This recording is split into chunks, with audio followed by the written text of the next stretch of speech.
Good morning, everyone, or good afternoon, depending on where you are dialing in from.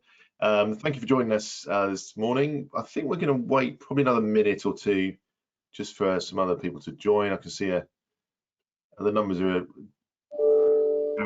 rising quite quickly as we just wait for another moment.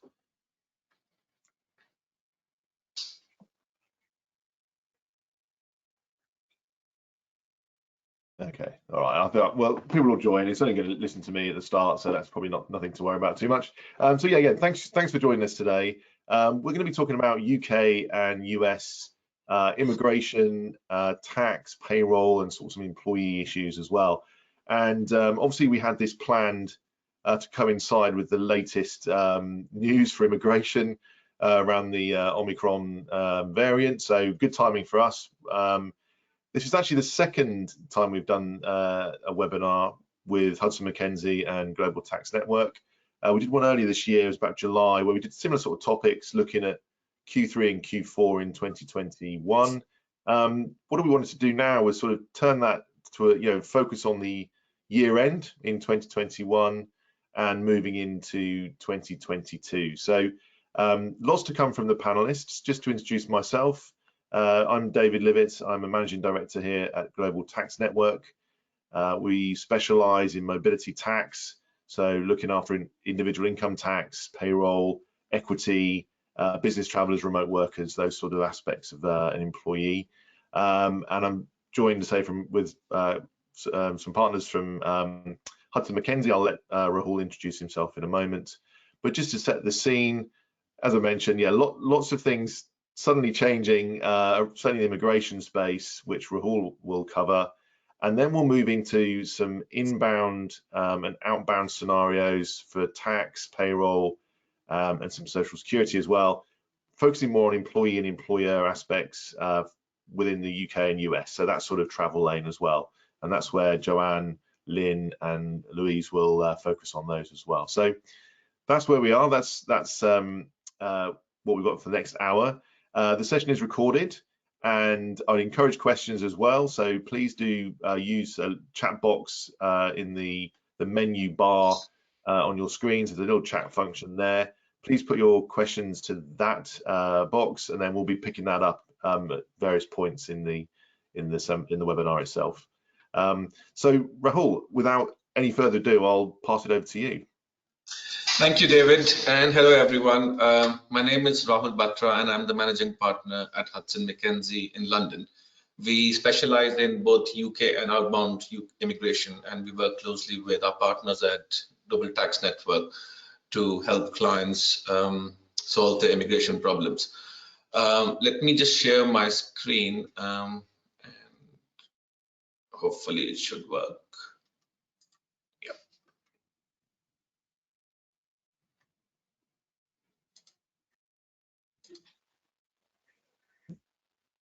I think it's the one just above that, Rahul, that little TV screen. Sure. Yeah, there it is. I think that should be it now. So as all of you know, immigration has been a real moving piece for the past few years, especially since Brexit happened, and the virus hasn't helped in any way. So it's a constantly changing goalpost.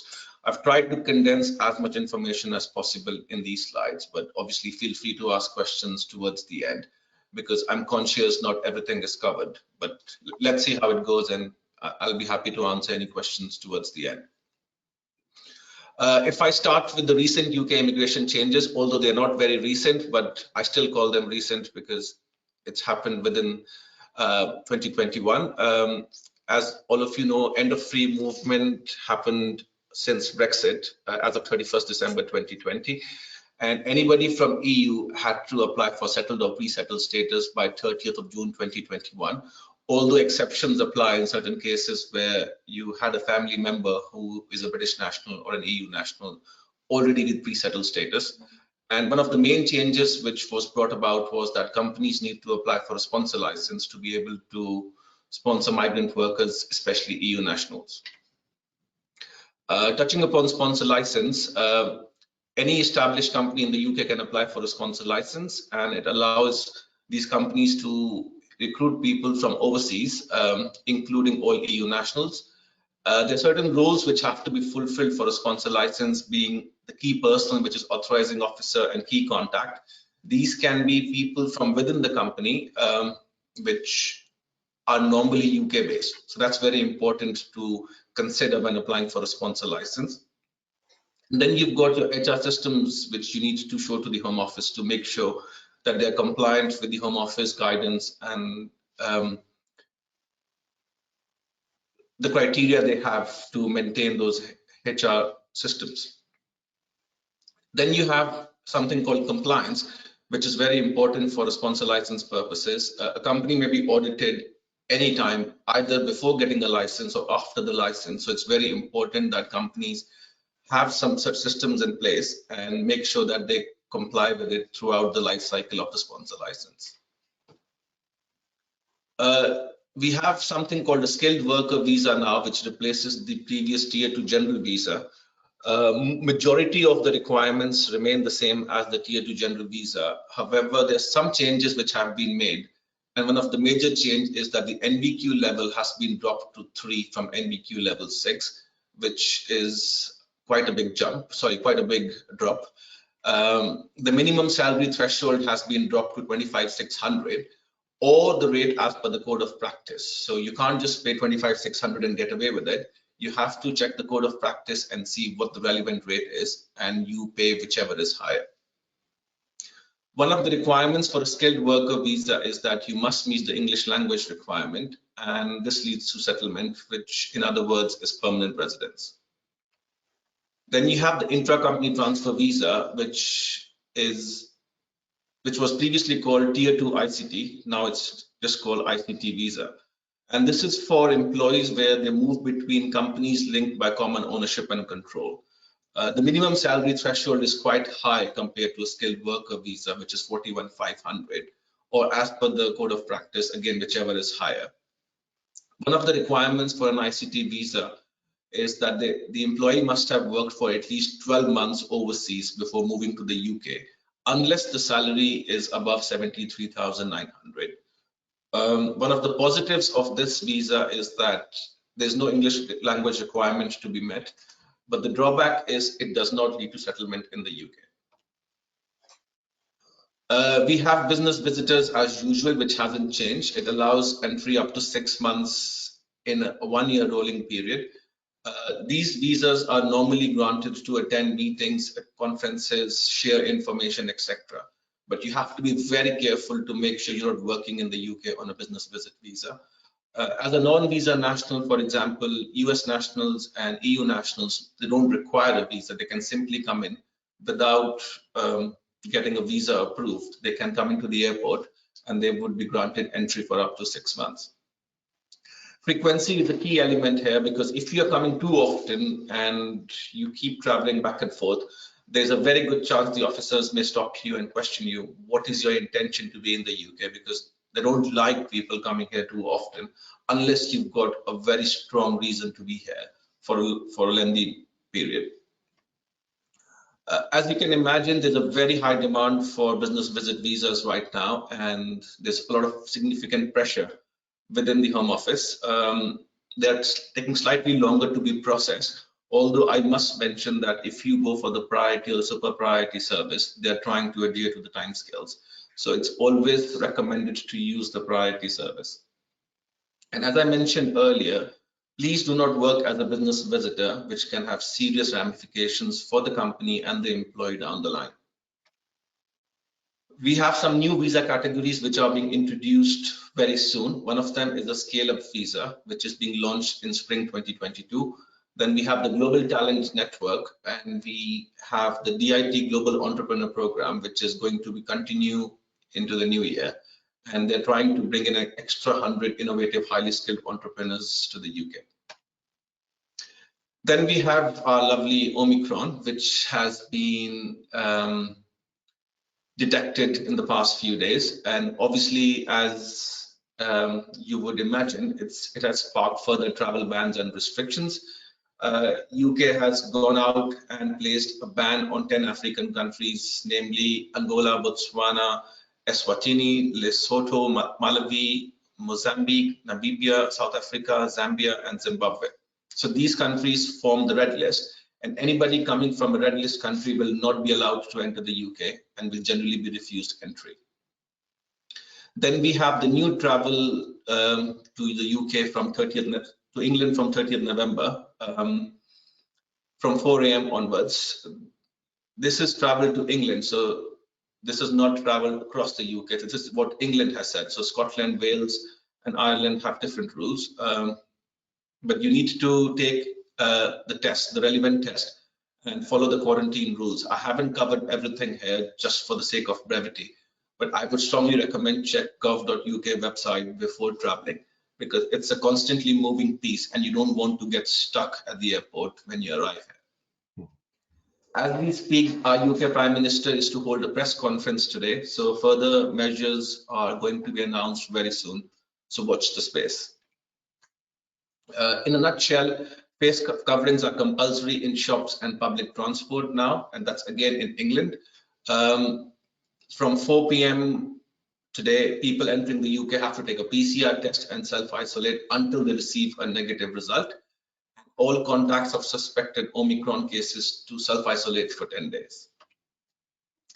Forward planning, as everyone would like to do, plan assignments and new hiring at least 3 months in advance. If possible, I would say make it 6 months.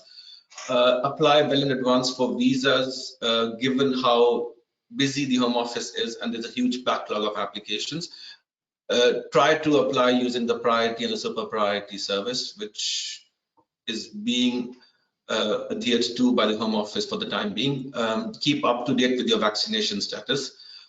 Keep checking travel rules on the Gov website as they keep changing.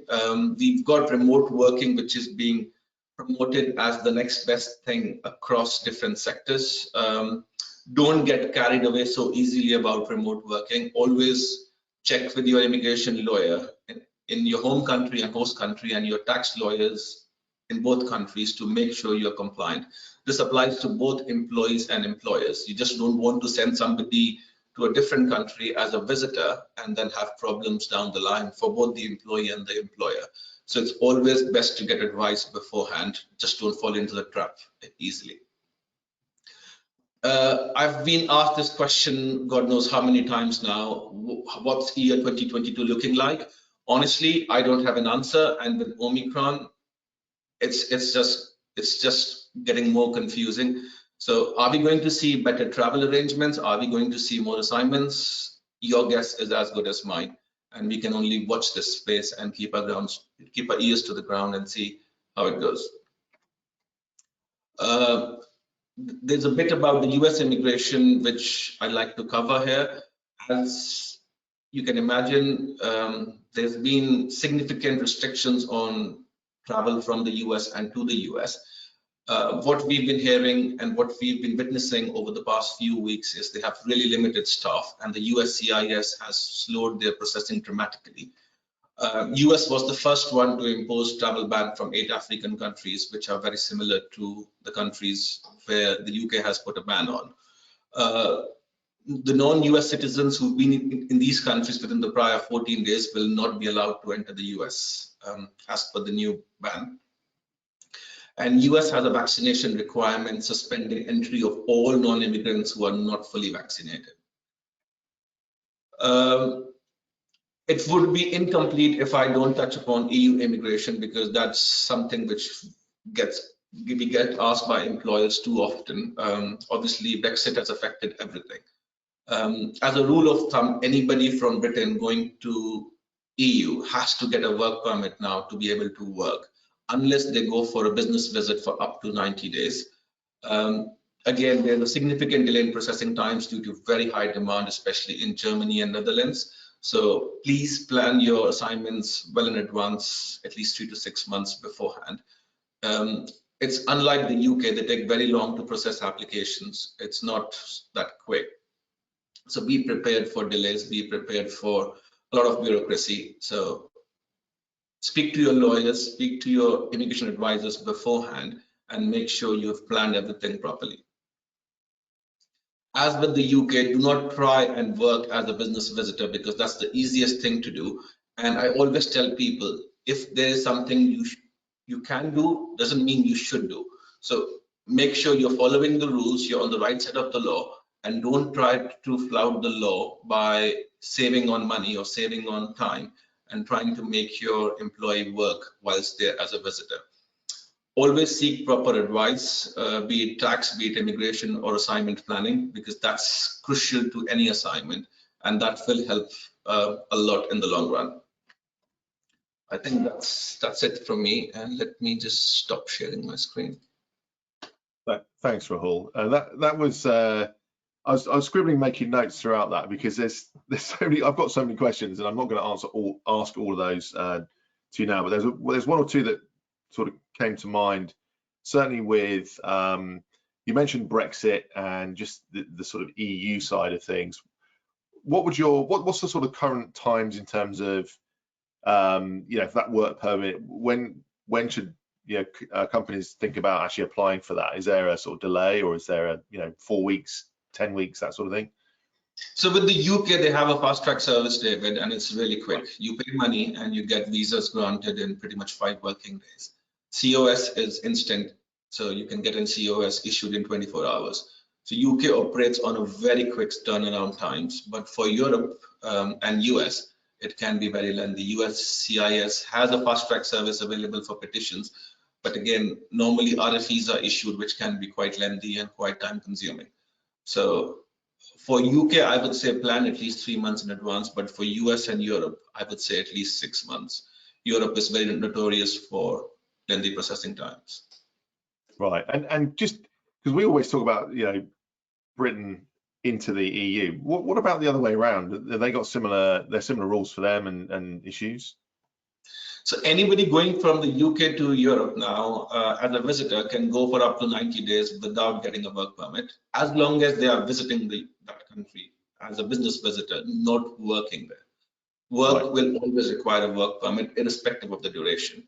And for anybody coming from EU to the UK, for up to 180 days, they can come in without a visa, as long as they are carrying on business activities. There's a long list of activities on the Home Office website, which all employers should read before sending anybody, or check with their immigration lawyers, because there's a very good chance that people get stuck within that gray area, which could be work, could not be work. And normally, when I look at the job descriptions, it's always work.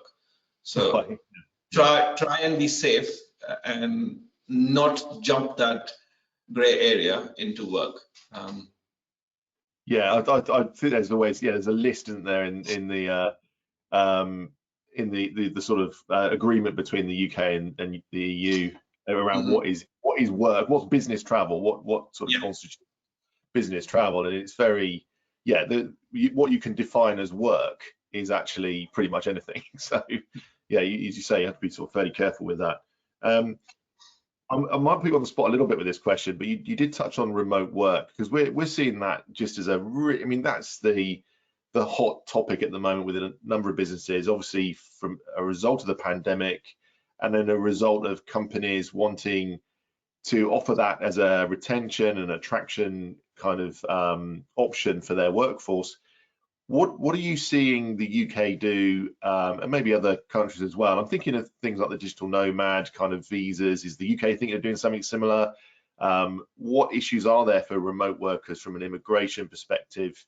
Deciding I've got a US employer, but I'm going to work in the UK. Anything from an immigration aspect people need to be aware of. UK has been quite slow in responding to these nomad visas, and at this point in time, there's no such visa which is like a remote work or a nomad visa. You still have to go through the sponsor license and either a skilled worker or an ICT visa, or if you're self-sponsored, then you can go for one of the visas I mentioned earlier. There are very limited routes in the UK at this point in time, and as I mentioned earlier, don't jump into the trap of remote working so easily. Plan it in advance. As you can imagine, tax implications are there, immigration implications are there. There's an implication of a PE in that country. So you just need to decide: do you really want to have a PE in that country? Do you really want to have payroll and all those complications in any country? Because just sending one person and opening an establishment in a new country isn't feasible. So Yeah. Look at the pros and cons before agreeing to sending your staff overseas, because it's easier said than done. It looks really nice on paper, sitting on the beach with the pina colada, working on a laptop, because that's what the images show on LinkedIn constantly, remote working. But it doesn't mean that you're going to sit on the beach. You may be sitting in a tiny one-bedroom apartment where you're not really enjoying what you were doing in the UK compared to what you were doing there. The reality is very different to what is shown. So I think employers and employees really need to take a proper stand before agreeing to send people on remote working to different countries. Yeah, I absolutely agree. That's. I was going to joke with you a little bit about the fact that you've got one of the backgrounds behind you, because you are actually on a beach, Rahul, at this moment, that not a lot of people know. But yeah, no, that's good. Good advice on that piece. The last question I had, you mentioned companies, sort of corporates coming into the UK, applying for this sort of, and I wrote this note down, this sort of specialist visa type. They need to be established. But what happens if you're a company coming into the UK for, say, less than 1 month? How do you become established if you're setting up an entity in the UK? If it's a new entity, then how do you get that sponsorship license? So there's no requirement for any company to be established for a duration of time before you can apply for a sponsor license. As soon as the company is incorporated and you have certain documents in place, you could apply for a sponsor license. And we help so many companies more often than not to get a sponsor license within the first 3-4 weeks of incorporation, because I've had US companies calling us and saying we are setting up a UK entity and we want to set up a sponsor license pretty much straight away. And the Home Office offers something called a fast track service at an additional fee. And what that does is it grants you a sponsor license within 10 working days. That allows you to transfer people or recruit new people from overseas within a very short period of time. So there's a misnomer out there where people think that they have to have the company in the UK open for a long time before they can apply for a sponsor license. That's not the case. Great, thank you very much. That's good stuff. There's so much in this topic that I could go on and have so many slides on it, but I'm conscious of. Well, I was going to encourage people to ask. I mean, I've got questions. I want to bounce onto my colleagues at GTN. But if there's anyone else who's got some questions, feel free to ask them. We've got some time at the end for Q&A with Rahul to answer any of the immigration questions. But what I want to do now is move over to and you actually touched on it, Rahul, with these risks of remote work. But there's, with all the permanent establishment, the tax, the payroll, is actually move over to Joanne, Lynn, and Louise, who are, Lynn's in the US, and Joanne and Louise are in sunny Guildford, I think. I think your backdrop is showing a miserable grey sky in the background, but in fact you are. That's not true, is it, either? We're both on the beach, yeah. Thanks, David. So we wanted to touch on some of the common scenarios that clients often ask for our assistance for, just to highlight some of the current issues that people are seeing when they're moving people internationally. So Lynn and I, in our first scenario, we put together an employee. He's moving from the UK to the US as a permanent local transfer. He's going to be employed by the US entity on a US contract, paid a salary, a bonus, RSUs. He's married with 2 children. He's going to be working and living in New Hampshire. So from a UK perspective, when we have someone leaving, what we would like to start with is looking at his individual residency position. And it's really important that we look at that from an individual perspective as well as a corporate perspective. So normally when someone's moving on a permanent transfer, we would expect them to become an automatic non-resident. When we're looking at the statutory residency test, we'd say you're leaving the UK for full-time work overseas and you've automatically become a non-resident. And for that individual, that just means that he would only be taxable if he had any UK source income. What we're seeing at the moment, and I think this is specifically COVID related, is people saying, well, actually, I'm not going to move my family at this time. So yes, I'm going to accept this great job opportunity, but actually I'm going to commute. It's quite rare in previous times that we're seeing that for the US, because obviously it's a much further commute, although we do see it for Europe. But currently we've seen people who said, yeah, we're going to go to the US, and actually we're going to come back to the UK, let's say twice a month. So what's really important is to have a meeting with the individuals before they leave and just check on their residency position. So ask them important questions about how many days are they coming back to the UK, how many of those are going to be working days, and specifically looking how many midnights are they going to be spending here, and just checking that they're not going to become a resident again. So from an individual perspective, what that would mean is they would then be resident and taxable on a worldwide income. So if their US employment income was taxed at a higher rate in the UK, they would then have that incremental tax cost. But also it's important for a corporate to know that the individual is not staying as a UK resident, especially if they were going to have any UK working days, just because there may be some payroll requirements that they need to think about. So we would encourage corporates to have a meeting for their individuals just to check on some of these options. Secondly, the other thing that's really important for corporates is to make sure that they're capturing any trailing payments correctly. So the sort of thing that we're looking at there is stock or bonuses that relate back to a time when the individual was a resident in the UK. So the company has a corporate obligation to report these for PAYE through the payroll. And it's also really important to make sure that they're getting the advice in both countries. So, for example, with stock, I know that we treat things a little bit differently for UK and US purposes. So again, it's important to make sure that nothing's being double taxed. Lynn, we see a lot of problems with this, don't we? Yes, yes. So as we know, once a person comes into the US, they obtain their US Social Security number, they're aligned with the US company.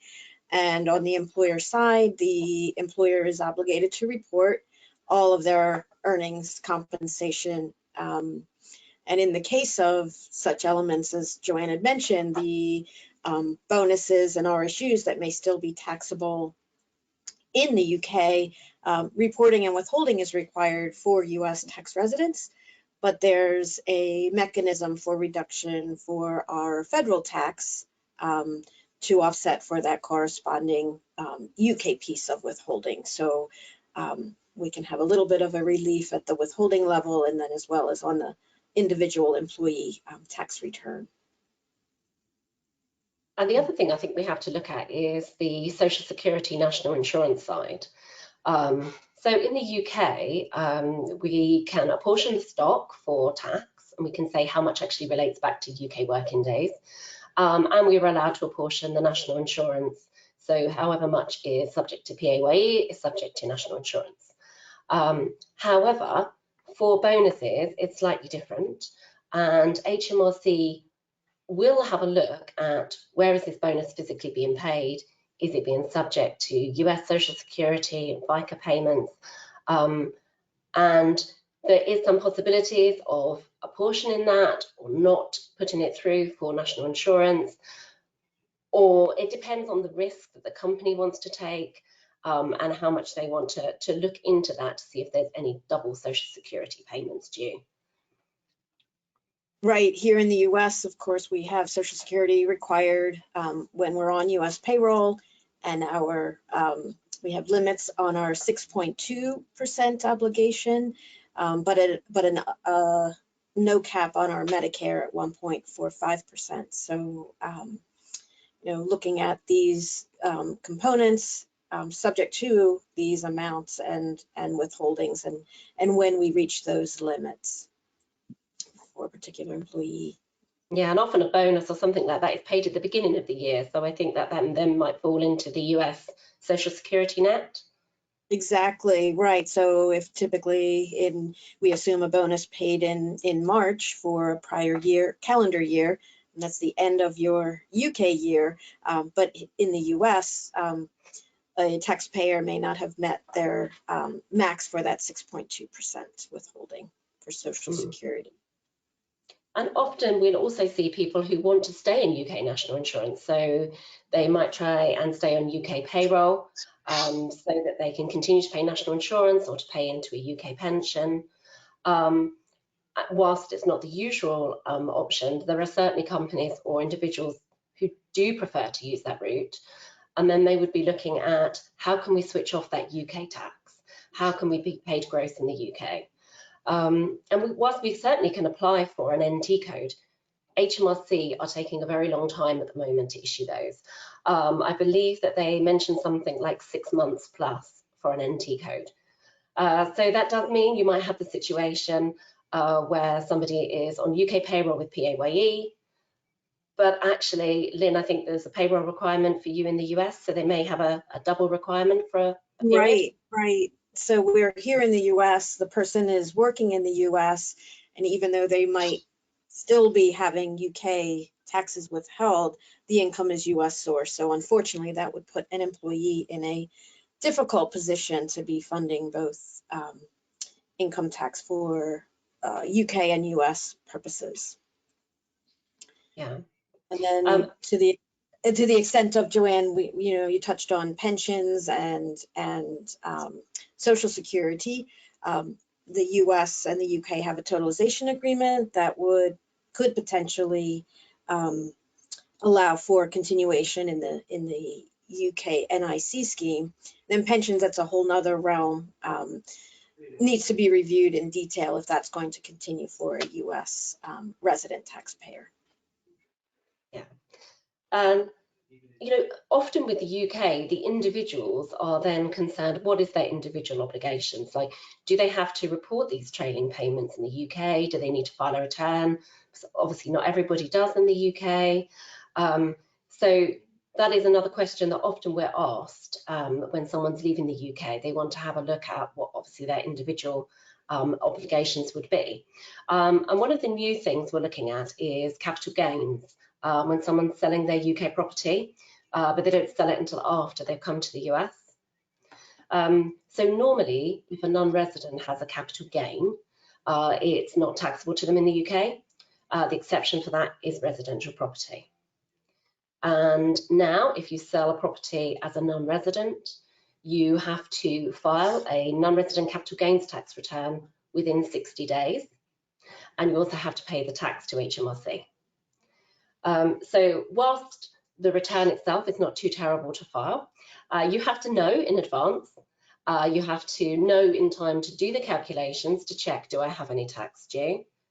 And also in terms of administration, if you haven't filed a return before, you have to try and get a government gateway to be able to do that. So that's quite tricky from the US. So whilst there are other things in place, it can take a little bit longer. So it's really important that people know about that beforehand. So if somebody's leaving the UK and they say, yes, I've got a property, it's on the market, I'm not sure if I'm going to sell it, it's important to have that conversation and just let them know up front. Right. I think here in the US, a residential property, if they meet qualifications, that gain is not a taxable gain for US purposes as a principal residence. But if it is a rental property, for US purposes, we report the income that is earned from the rental, as well as any expenses, and also a depreciation is allowed on that property.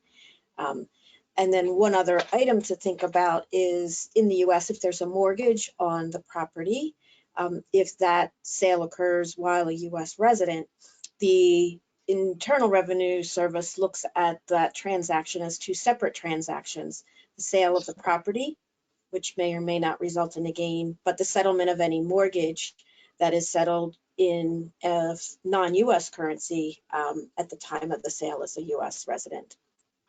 So that may potentially create an unexpected and unwanted gain, which would be taxable, and any loss would not be deductible. And I think there are quite a few things like that people don't realise that actually we're going to treat a little bit differently. I think one of the major ones is a UK ISA, so non-taxable here, but then immediately taxable in the US just as investment income. So again, just important that people realise they can hold them here, but actually it's no longer a tax-free saving vehicle. Right, so the US sees that as not a tax preferred treatment, so there's taxation in the US on those earnings, and then that holding in the fund can result in the required reporting thresholds for the foreign bank account reporting and the foreign financial assets. So some challenges and potential treatment as a passive foreign investment, which has quite onerous reportings required with those holdings. Yeah, I think the overall viewpoint is to make sure that everything is being planned in advance.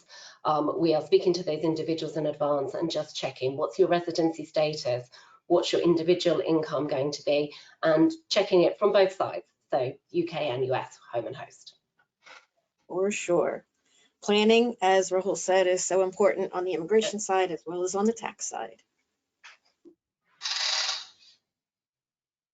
Great stuff. Thank you. Yeah, I mean, again, I had a number of questions, and I'll jump into a few. I mean, just on the payroll piece, the UK piece, you mentioned this NT code. So I can see a number of companies sort of thinking, well, if I can't turn payroll off in the UK and I need to operate a shadow in the US, you know, what could you just ignore it and just not withhold, or do you definitely need the NT code? Louise, is this a question? Yeah, in the UK side, you would have to have the NT code. You couldn't just not withhold. So. Right. So even though there's a delay, so then I think that I'm just trying to sort of prompt the just to make sure you can't just sort of fudge a payroll. You need to get the proper authorization. In the US, it's a bit easier through various forms. You can Fed and state level to adjust withholding, but in the UK, it is a bit harder with those forms. But what should people do then? What should they do in that scenario? It depends how far in advance I think they know they're going. So if they know in advance they're going and they can apply for it in advance, although we do see HMRC refusing to process forms if you file too far in advance. So we've had, for example, departure forms back from HMRC over 2 weeks before someone's leaving. So the only option there really is either for the individual to pay twice, which is no one's preference, I think, or for the company to structure some kind of loan agreement. Okay. Very good. And then you touched briefly on business travellers. So you're inbound into the UK. Lou, what should companies look out for in that respect to business travellers? Well, the main thing to think about really is whenever you've got someone coming to the UK, ultimately there is a payroll requirement from day one. That's the first thing that you have to think of. Now, there might be an exemption to that, so they might qualify as a short-term business visitor, meaning there isn't any payroll requirement, but you can't just assume that. So if we've seen a lot of this actually with COVID, people end up working for somewhere that you weren't expecting them to. But as I said, first instance, you should always think there needs to be a payroll requirement. If you don't have a UK entity, that could cause problems. So, again, that's something to just sort of think about. Mainly just make sure you have a tracking system in place so that you know where your employees are and how long they're going to be there. Yeah, no, I think that's good. And I'm just thinking of the Appendix 4 agreements. So if you're a UK entity and you've got employees, now that business travel is kind of opening up again, there is an Appendix 4, isn't there, which is a short-term business visitor agreement. Just some of the, do you mind refreshing just some of the audience, what issues there, what they need to do on that, what their sort of reporting requirements are? Yeah. So initially, you would need to have an agreement in place with HMRC. So that's the first thing you need to make sure you have before anybody's going anywhere. Then you need to look at the number of days any travellers are going to be spending in one country. If it's less than 30, that's fine. There's no filing requirement, but you still need to be tracking them to show that you know that there's no filing requirement. Same with up to 60 days, so 30 to 60. If it's going to be more than that, you need to start looking at to ensure that you're not recharging any costs to the company. If you are, that exempts them from the qualifying as a short-term business visitor. So you need to be making sure that you're looking at the number of days that your travellers are spending in any one country, and there's incremental days in the UK between, as I said, sort of the 1 to 30, 30 to 60, 60 to 90, 90 to 150, and 150 to 183. And the requirements that you have change slightly depending on those number of days. So again, important to know where your travellers are going, how long for, and we would need to look at different countries have, whether we're looking at a 12-month period in a sort of a given tax year or a rolling 12-month period. So you have to ensure that you're, adhering to different countries' qualifying factors. Great, thank you. Yeah, I think we're sort of when I say we, it's because I'm obviously project myself into being back in England occasionally, but there's what is it, about halfway through the UK tax year at the moment, so there's still time. It finished on April 5th for those who didn't know, so there's still time to think about some of the UK aspects, like getting that agreement in place. That's often encouraged, and I think actually the revenue HMRC actually require that to be put in place where a company has business travellers coming in. There's some other little quirks in there, so it's worth checking on that.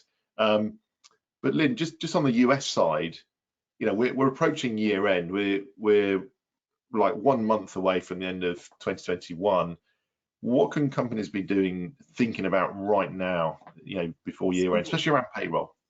Right. So right now we want to make certain that we have companies that are working with their tax provider and their payroll provider to make certain that any types of allowances or in-kind benefits that might not have been captured throughout the year as a payroll part of the process for reporting, that those components are captured and reflected through payroll, and presuming they are allowances that are grossed up by the company, have the appropriate taxes grossed up for federal purposes, state purposes, Social Security and Medicare, to the extent that something comes to light after the December 31st payroll processing. For US purposes, those allowances would need to be captured and reported on a W2C, a correction form, but the only gross ups that would be allowed to be funded would be on the Social Security and Medicare side. So if there's any taxes that are due for federal and state, they would not be able to be funded via tax gross ups, if not processed through the end of the December 31st payroll. Okay, so if this was an expense falling in January, it's basically saying that's just subject to tax, but you can still use gross up for FICA and Medicare at that point. Right. And you say there'll be an adjustment to the W2, which is the P60 equivalent for UK listeners in that respect. Is there anything else year end that I'm just trying to think of anything else that might be coming up around what I've seen, certainly around the remote workers, is just again knowing where your employees have been. I think you touched on this when you were talking. It's just knowing where they are, what they're doing. That may actually trigger a payroll requirement, which is going to lead me. It's like I've rehearsed this before, guys. It's just amazing. But it's going to lead me into my last question in this section, which is really around. I get a lot of pushback from clients saying, is this between immigration and tax and payroll? Are we just creating issues that what are we actually? Are we just trying to create all this compliance? What are the penalties? Nobody seems to get caught. They're never in the press. Why would they be in the press? You know, why do we say that they should do something around all this compliance? Joanne, I'm going to start with you in the UK. What do you see as the main risks around not doing anything? It's the HMRC audit, so PAYE audits, especially for companies. So whilst, for example, somebody might say, well, how are you going to know I didn't report 3 months of Mr. X's bonus? If HMRC come in to do a corporate audit, they may ask you that question. How do you report your trailing income? What do you do with your trailing stock? They'll want to match that to your employer stock reporting form, the old Form 42, and there can be quite severe penalties for non-compliance. Right. Lynn, any Here in the US, story? the states, New York in particular, I think any client that may have filed a part year 2020 return receives, or 2019 return has received some requests to find out where is 2020. If they moved out, chances are they had some reportable compensation that may have been paid in 2020 related to their time in New York. So they seem to come fast and furious after the returns were filed in 2021 for 2020. So you know, to your point, David, you know, does a company need to report?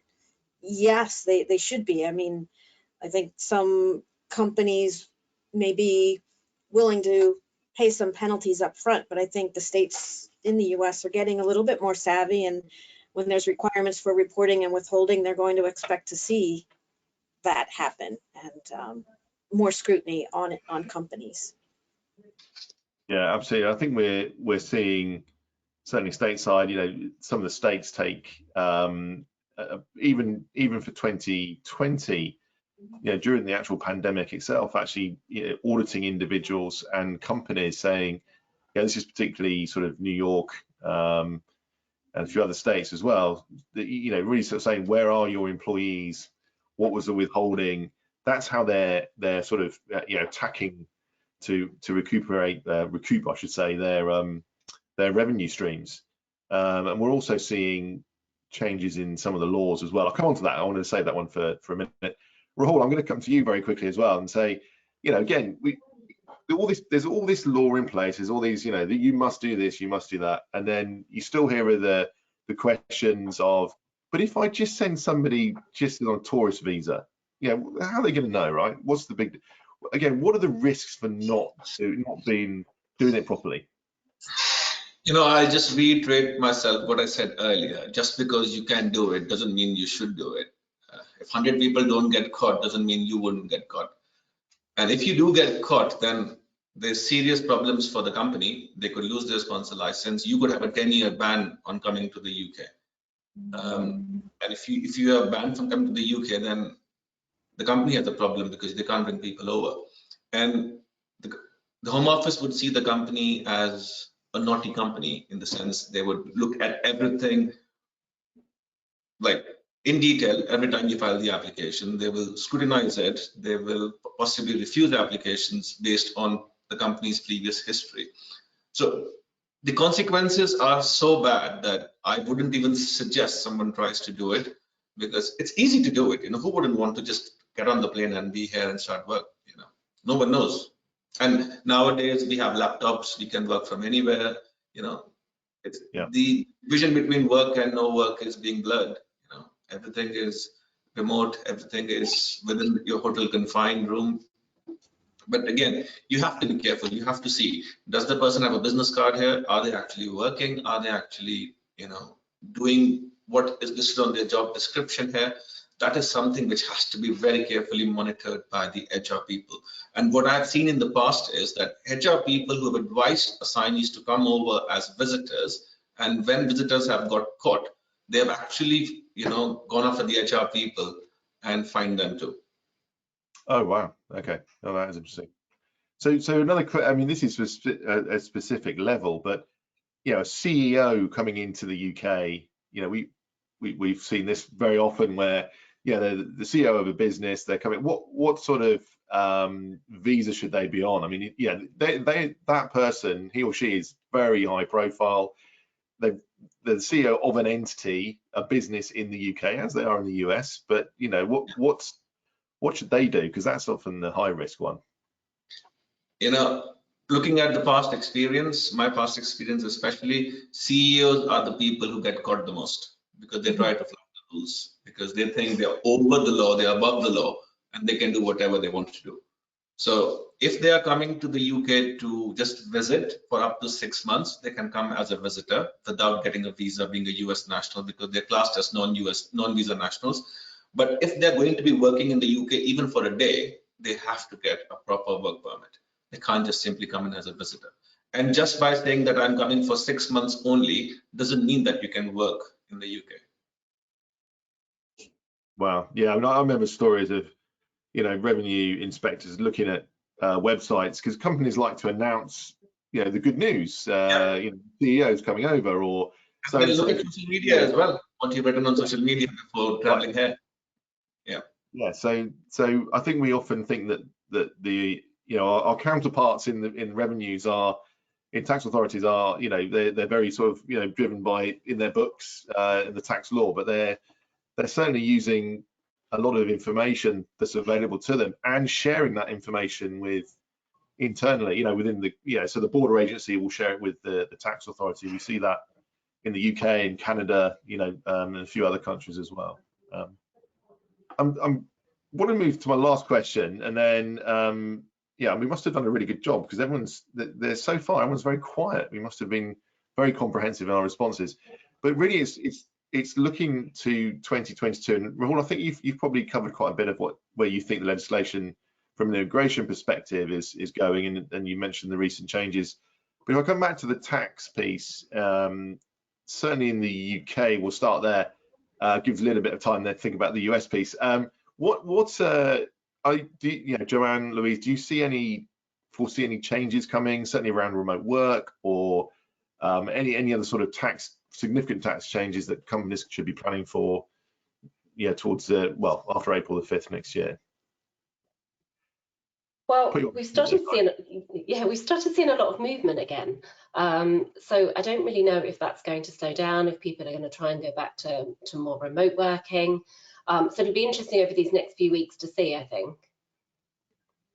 Right, and I think that is if there is another, you know, God forbid, another lockdown, then does that mean, as you say, there's going to be, you know, are we going to look to that sort of reactive period again, where is everybody and what are they doing? Certainly with the holidays coming up, you know, people are looking to travel, to spend time with family. So, okay, yeah, that's it.